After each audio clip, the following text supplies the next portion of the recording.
When I grow up, I want to work for a woke company, like super woke. When I grow up, I want to be hired based on what I look like, rather than my skills. I want to be judged By my political beliefs. I want to get promoted based on my chromosomes. When I grow up, I want to be offended By my coworkers. and walk around the office On eggshells. and have my words policed. By HR. Words like Grandfather. peanut gallery. Long time no see. no can do. When I grow up, I want to be obsessed with emotional safety and do workplace sensitivity training. all day long. When I grow up, I want to climb the corporate ladder. just by following the crowd. I want to be a conformist. I want to weaponize my pronouns. What are pronouns? It's time to grow up and get back to work. Introducing the #1 woke-free job board in America, redballoon.work.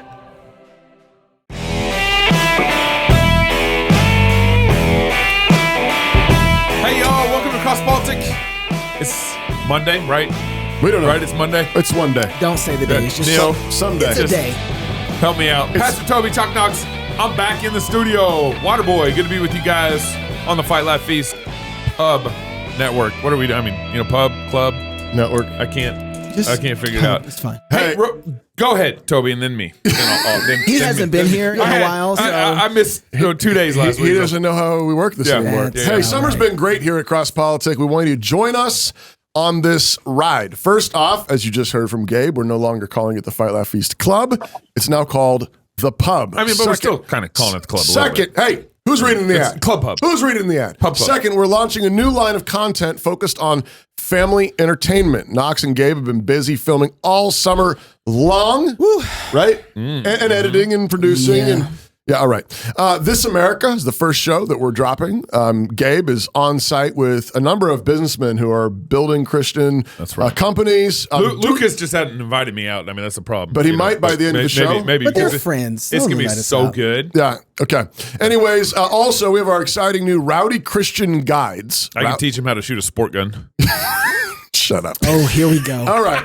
Highlighting practical guides to fun and godly life. What are we doing for the Rowdy Christian Guides? It's like It's going to be everything. like tobacco, It'd be guns, I Bourbon, actually, I did wine. wine, liquor.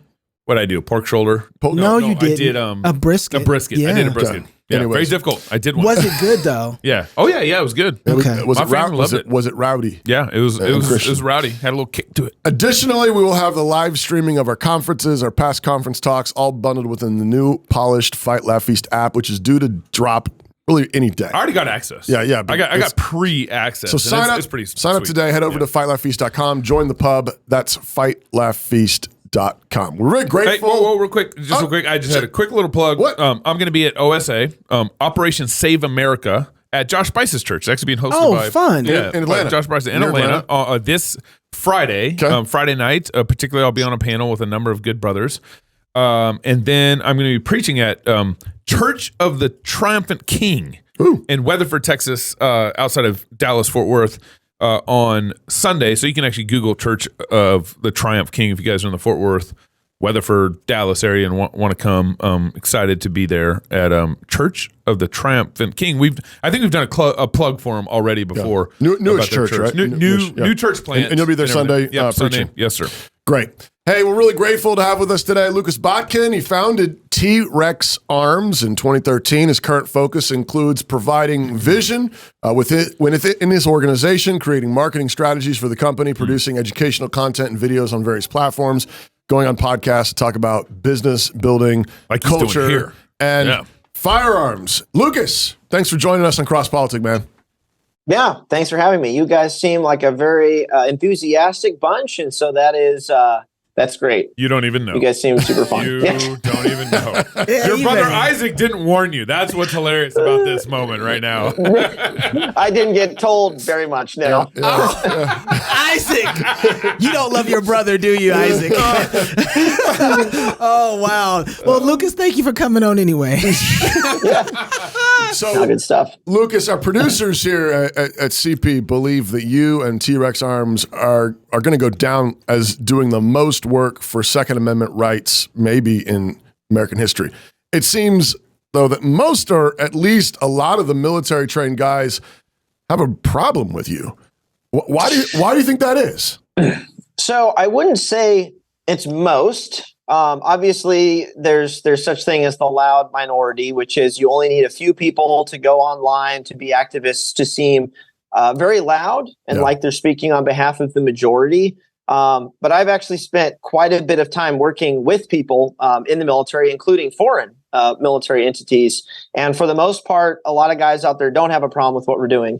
But there are a lot of people in the military who don't understand why a civilian populace would be interested in owning and possessing the same types of equipment and be interested in being militaristic beyond having, a firearm for home defense or for just carrying out in public.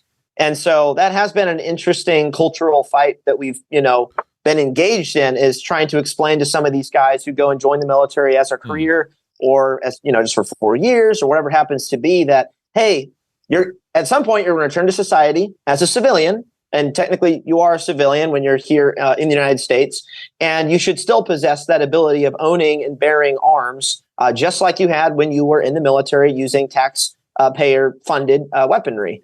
And so that's been fun having those conversations. And there's been a major shift and change in the last, I would say, 5 years with some of these conversations, to the point now that there are a lot of veterans getting out who are starting to speak out against a lot of these other veterans. And it's not so much, me engaging in those conversations. I felt kind of alone in some of that, 5-6 years ago. But there's actually, that whole conversation is now being pushed further by other individuals, which I think is awesome, because ultimately it does have to be a group effort and a community effort. It can't just be done by one company or one organization. Is it like a turf war, or is it, kind of a special knowledge war? Like, I got military knowledge that you don't have, Lucas. Is it, Yes, there is definitely it's called gatekeeping. Guys go and join the military. And they don't have to be like a special operations guy who's gone through a lot more schoolhouses. It can literally be a guy who just went to boot camp and then he got dropped in the motor pool, and he still thinks he possesses a high level of knowledge that civilians don't. And in some cases they do. But when it comes to firearms, any civilian out there who's even just a little bit interested in shooting and shoots on their own will outshoot and outperform most military veterans and cops. And guys don't like being told that when they've gone in and they're told they're special, when they go through training or depending on what organization they're in. And then they see some skinny civilian wearing skinny jeans running around on a range shooting really fast, and they don't like that. They don't like that one bit. I haven't been here for 2 days. I missed all of last week's show, so I'm catching up. What did I just get in the middle of? So Lucas, give me the case for why we should be carrying guns like military. Like the military. Why should we be carrying equipment like the military? That seems a little maybe extreme. That's exactly the point. It's extreme. So the reason, the point is, so there's a few reasons for owning firearms. The one that is most easily digestible by people is home defense. You got someone coming into your house, you don't want them there, you want to protect your family, you have a gun. Most people won't argue with that. But something that is I got my 200-yard marker, my 100-yard marker, my 50-yard marker. So it's, it goes all the way outside. Exactly. And the interesting thing is, what I bring up to people is the home defense argument really isn't the argument we should be using for owning firearms. That's a given. Just protecting our families and our own house, like that's a default we should all be, responsible for.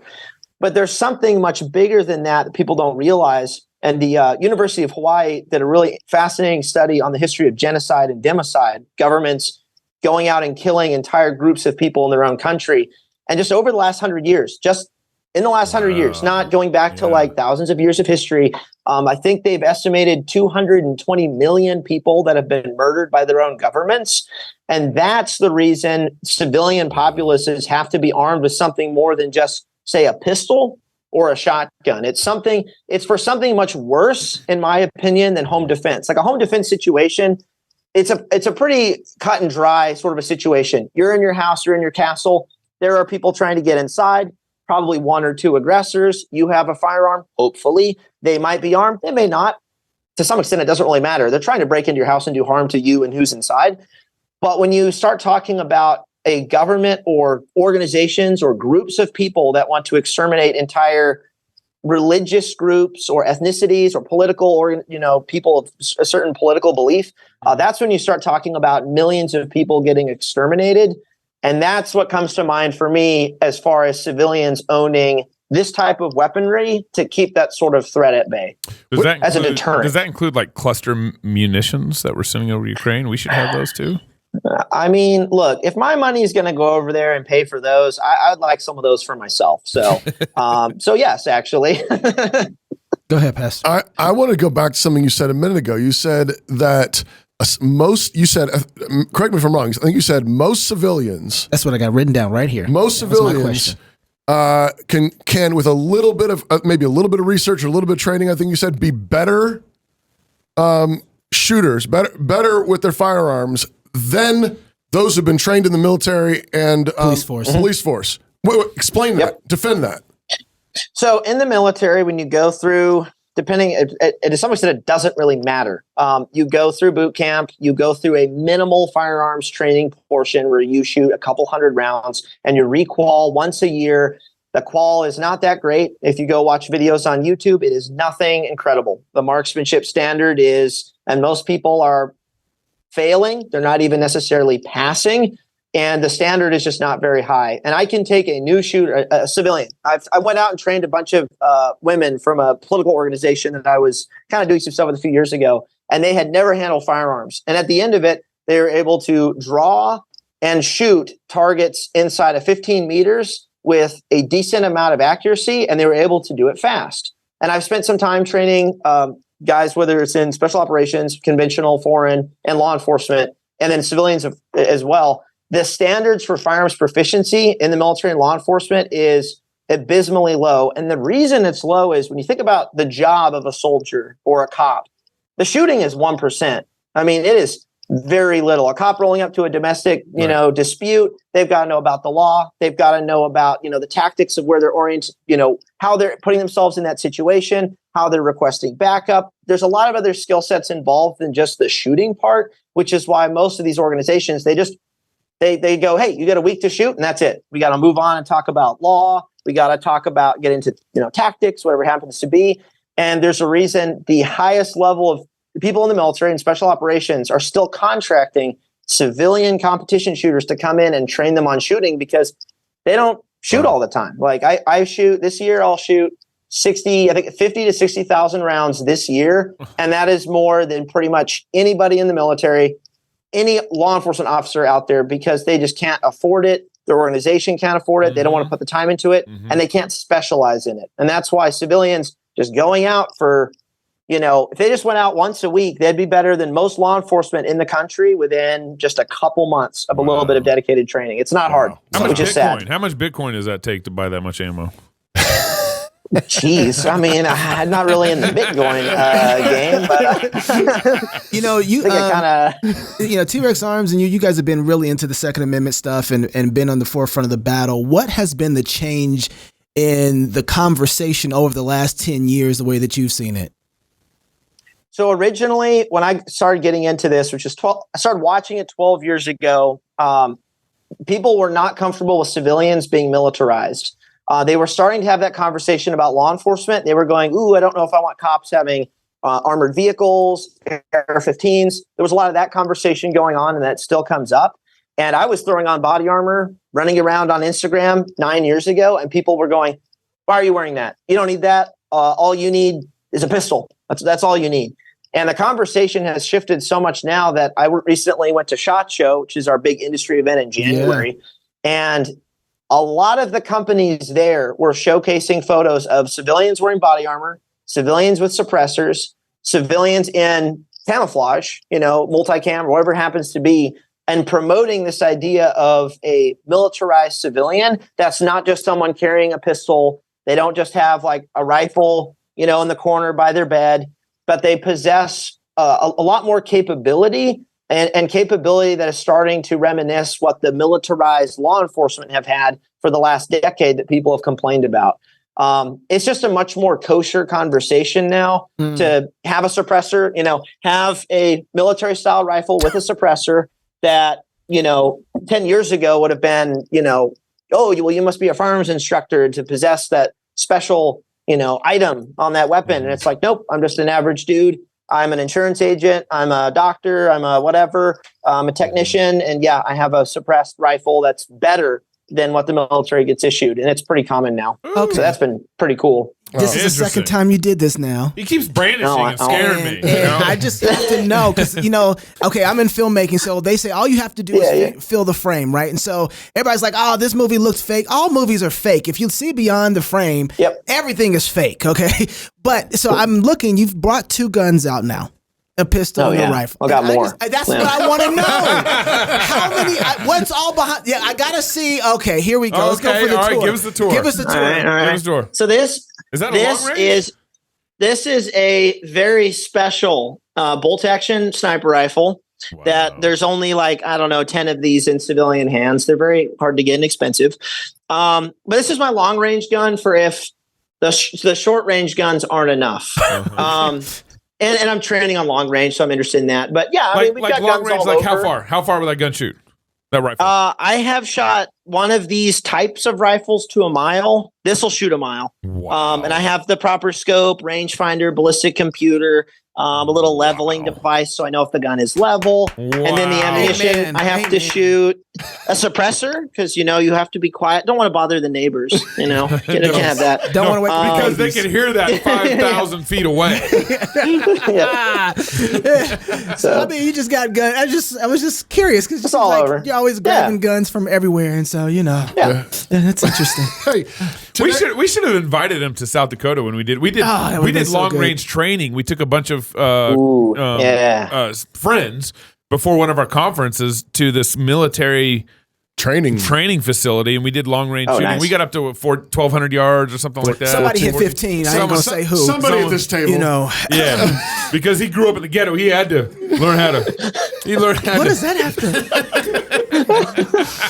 Today's culture shifts like sand, but New St. Andrews College is established on Christ the immovable rock. The college is a premier institution that forges evangelical leaders who don't fear or hate the world. Guided by God's word, equipped with the genius of classical liberal arts and God-honoring wisdom, with a faculty dedicated to academic rigor and to God's kingdom, New St. Andrews College offers an education that frees people. Yep. Logic and language, hard work and joyful courage, old books and godly professors. New St. Andrews College provides time-tested resources that can equip your student for any vocation. To find out more, go to nsa.edu.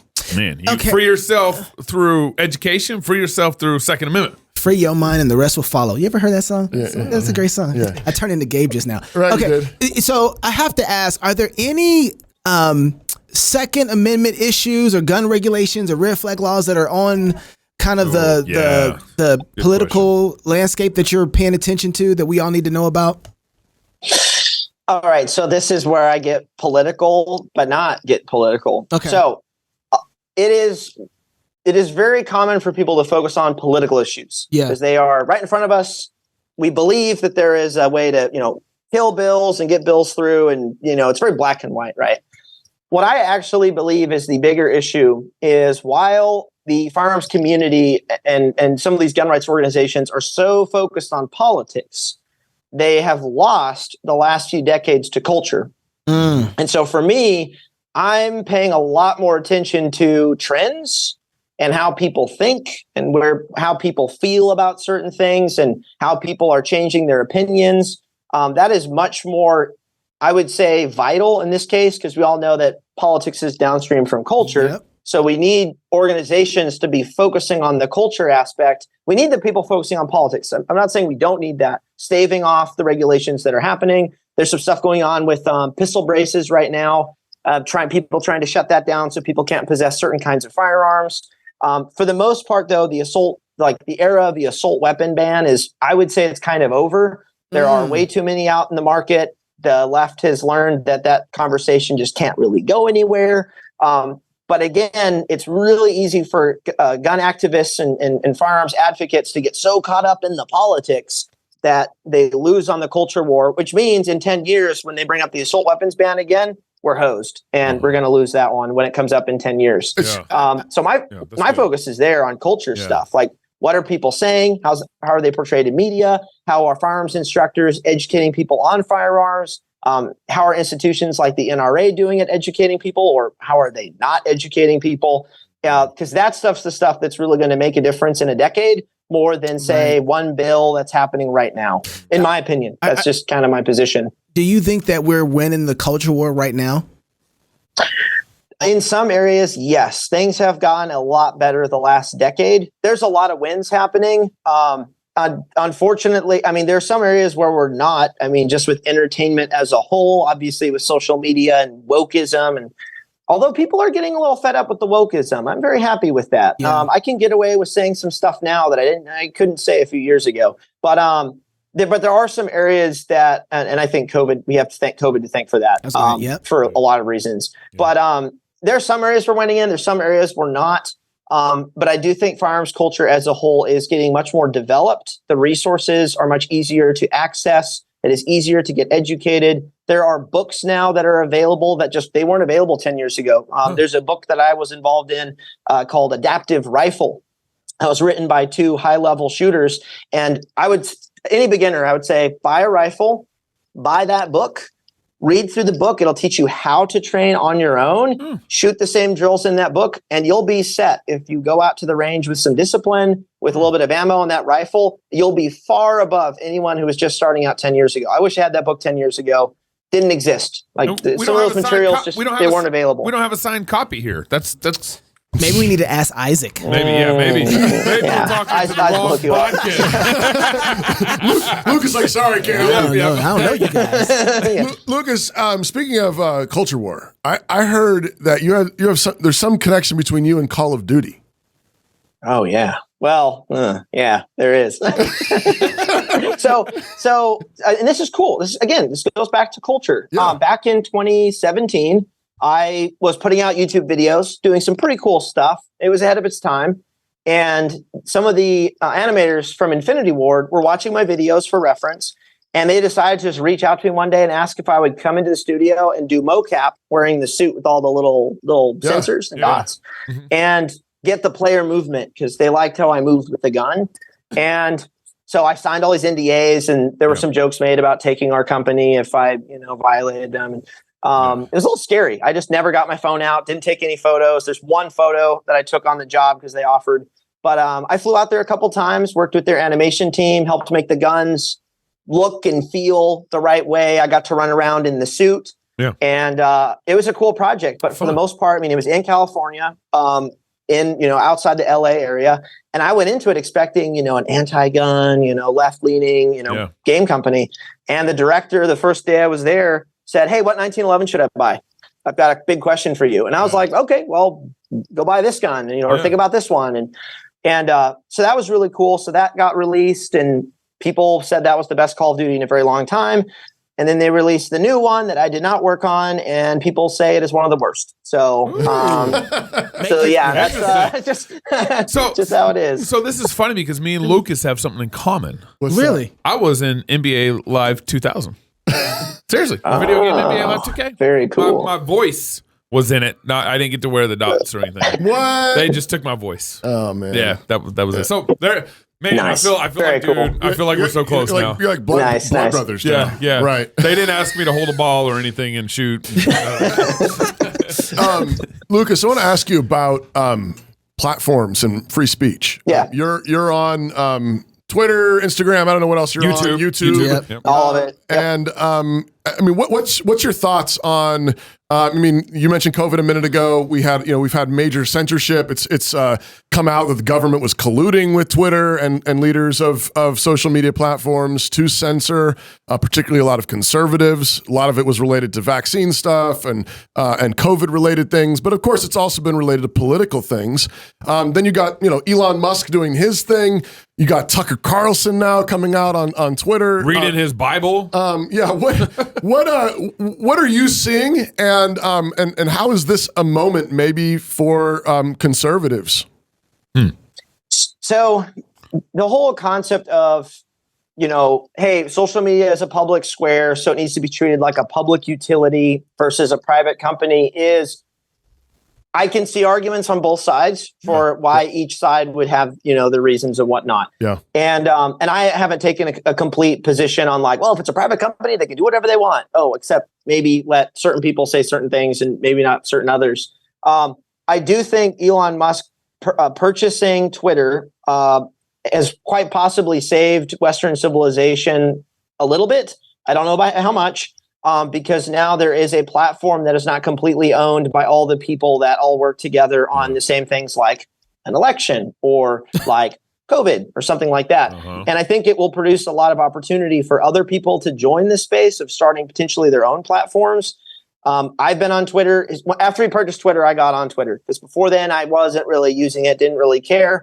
And sure enough, I've been gaining followers. There have been no problems. I've said some pretty spicy stuff on there that I don't think I could say on, say, Threads, the new Facebook Meta Twitter app. But censorship is definitely something that has affected our company. But with that said, I was talking to well, actually, you probably know him, Mr. Doan, a little bit about marketing. Darren. And we've talked to him a little bit. And we were talking about censorship, and he said, look, if you make good content, it's going to get out there. People are going to share it. They're going to circulate it. If you get censored, depending on how you get censored, that could actually be a boost, a PR boost for your content, potentially, depending on how you swing it. But for the most part, as long as you put out thought-provoking content that is interesting and beneficial to people, it will find its way to people. You may have to adjust your strategy. We're adjusting some of our strategy right now. Instagram is pretty difficult to gain traction on these days. So we're going to shift a little bit more to YouTube, but we're still going to post on Instagram because people still share it. It still reaches people. And even if it reaches, 10,000 people instead of 100,000 people, well, that is still, positive education and positive messaging, provided you're doing positive messaging, that is getting to those 10,000 people. And that's still worth something. That's still important. Yeah. And so, but it is an interesting time we live in because, it is, in some ways, it is easier to start a small business on the internet. Things are more decentralized. But I would definitely say it would be harder for me to start a company right now than it was 10 years ago before a lot of this censorship stuff started. Interesting. And my stuff was able to kind of circulate a little more, be a little more viral. And now it is much harder for small companies to get started. That's what I've seen, at least. Yeah, it can be done, though. I was going to ask you if you've seen, what's the difference between now and then? Because it doesn't seem like you get censored as much unless they're doing it behind the scenes. I don't see them taking down your videos, especially since, we got canned during COVID. I mean, absolutely just we got trash. Yeah. YouTube killed us. Facebook. But you run guns on YouTube and do live streams and talk about which guns to buy. And I'm like, I'm happy that you're staying up, but how is it possible that you are able to get past that? Because they have to make more regulations for guys like you than they do for the rest of us out here. We're just misinformation, but they hate guns. And yet I think they hate you guys more. That's what I think. And here's the thing. I don't blame them. Think about it. Thought leaders, guys such as yourselves who are talking about religious topics and political topics and lifestyle are actually, in my opinion, more dangerous than someone who's just talking about this pistol. Here's how you shoot it. That's kind of that's not. It's not going to be. It's not going to change the world per se, teaching someone how to shoot a handgun. But the kinds of conversations you guys are having and other folks are having are definitely more dangerous to leftist agendas, leftist ideology than, say, me running around on the range really fast talking about a sniper rifle that can, shoot to a mile. That's cool and all, but most of the censors, they don't really care about that. And as long as there's sort of that spin of it's kind of entertainment, it's kind of fun, it's tied into video games a little bit, it is a weird gray area that YouTube is not fully censoring because there's all this video game content of people shooting other people with guns, all over the place. Right. And it's in that weird area in the middle. But hey, you guys talk about religion and politics. So that's, that's really dangerous. So to me, it just seems more, I understand why they would want to censor guys such as yourselves. Interesting. More than a gun creator like me. Yeah. But I could be wrong. So last question here. You've talked about kind of your favorite guns, self-defense, your long range rifle, which actually I'm pretty jealous of. I'd be interested in that. Sure. What's your favorite sport gun? Fun gun, sport gun. I've got well, that gun down there. I mean, it's special, and it's new too. He's gonna answer the question for real. No, He's gonna no, I you're will, gonna dignify my This- question. you're not gonna like my answer because it's a very you're not gonna like it. My favorite gun to shoot is my range Glock 17 with a red dot.